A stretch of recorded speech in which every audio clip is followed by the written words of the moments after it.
Ajo nuk e kishte menduar kur që do të ndodhte ashtu. Nuk e kishte menduar fare ndoshta. Ishte një nga ato netët kur vera ngjeq në fyt, kur muzika në salonin e poshtëm gjitet si mjegur dhe të mbyt butësisht. Ai ishte aty, i njohur, pothuajse i afërt, me duar që deri atë natë kishin qenë të sigurta.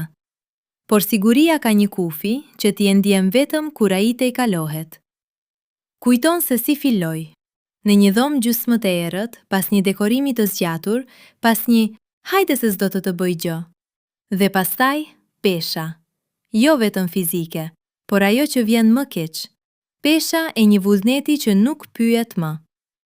Trupi i saj u bë një fushë e heshtur ku ai e kte sikur ishte e tij. Ajo tha, jo. E tha qartë. E tha me zë që i dridhej. Por ai ishte tashmë larg çdo fjalë. Dhe ku ndodhi ajo që ajo nuk e kishte ftuar kur, dhoma u mbush me një zhurmë të brendshme që nuk i ngjante asgjëje tjetër përveç një thyjeje të padukshme. Pastaj, befas, ai u ndal. Jo sepse e dëgjoi, por sepse ajo pushoi së qeni aty. Sytë e saj, që më parë kishin qenë të hapur me tmerr, tani ishin dy dritare të zbrazta.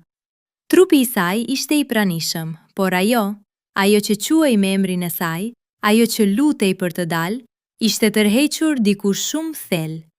Një vend të ftohtë, pa mure, pa zë. Dhe atëhere pa, ai duke i humbur.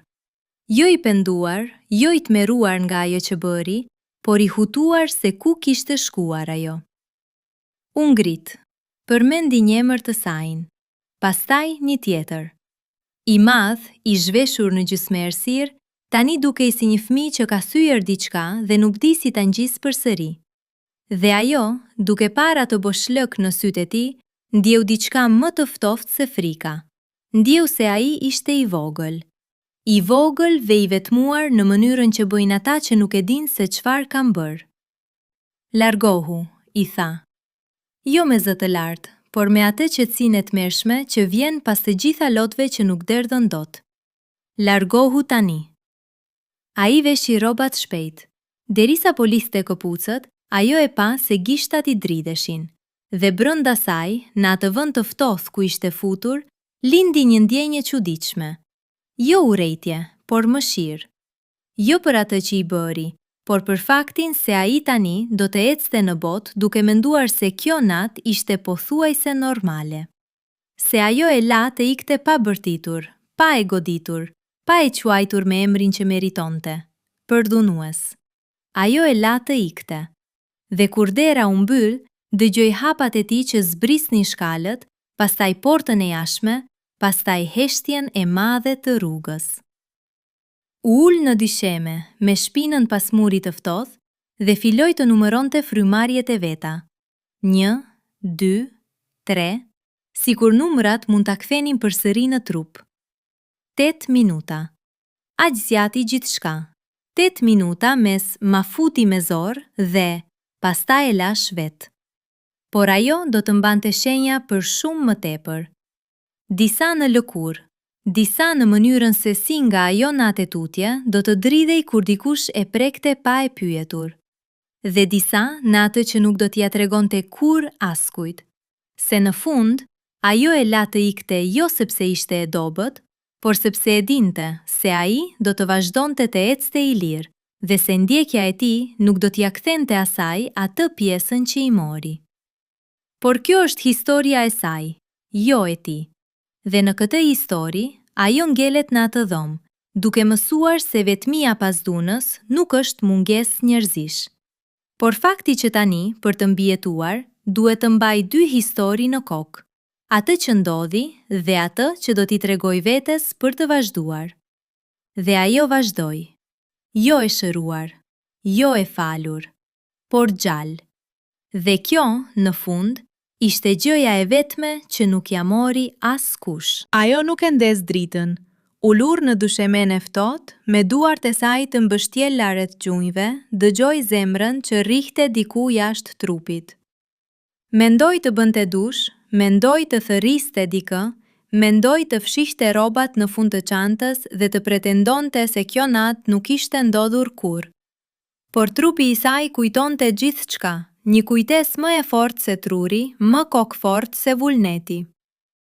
Në orët që pasuan, ajo bëri diçka që nuk e priste.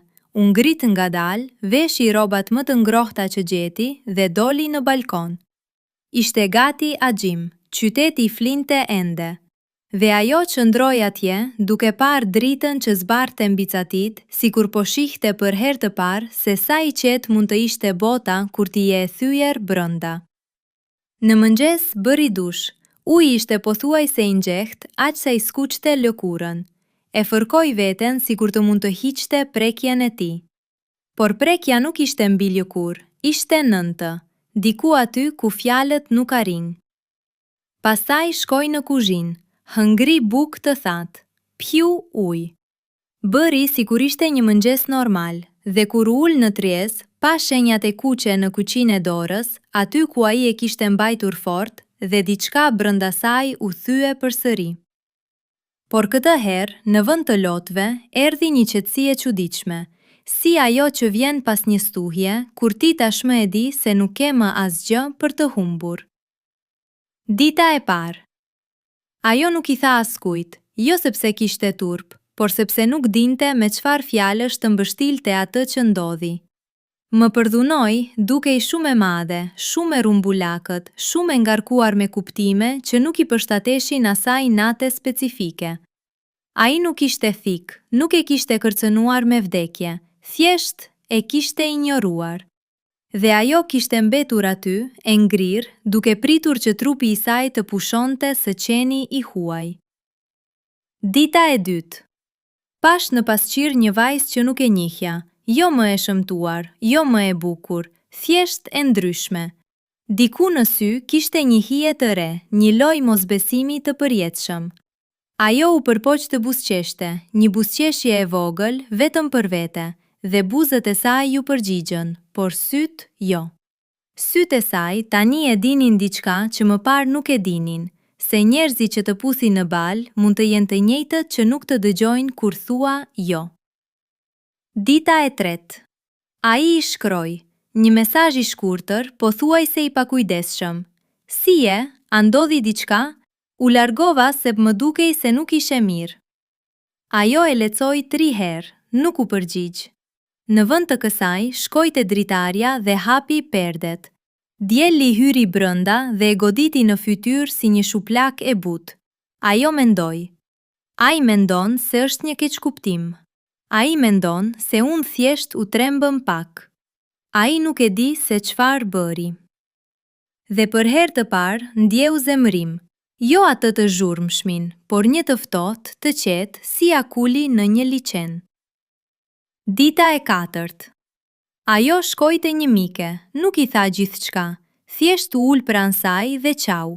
Qau për gjysmë ore, pa shpjeguar pse, dhe shoqja nuk pyeti, thjesht e mbajti për dore.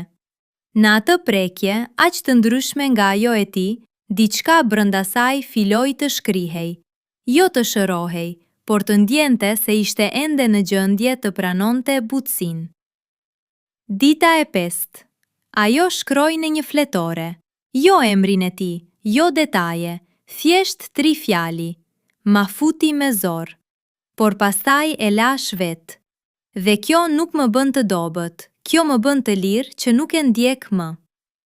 E lexoi me zë të ulët, zëri i saj nuk dridhej, dhe kuptoi diçka që nuk e kishte menduar kurrë, se të lësh larg atë që të ka lënduar nuk është hares, nuk është falje, nuk është as dredhi, është thjesht të zgjedhësh se lufta për të jetuar është më e rëndësishme se lufta për ta ndëshkuar. Ajo nuk e fali, nuk do ta falte kurrë, por pushoi së qeni viktim e asaj nate.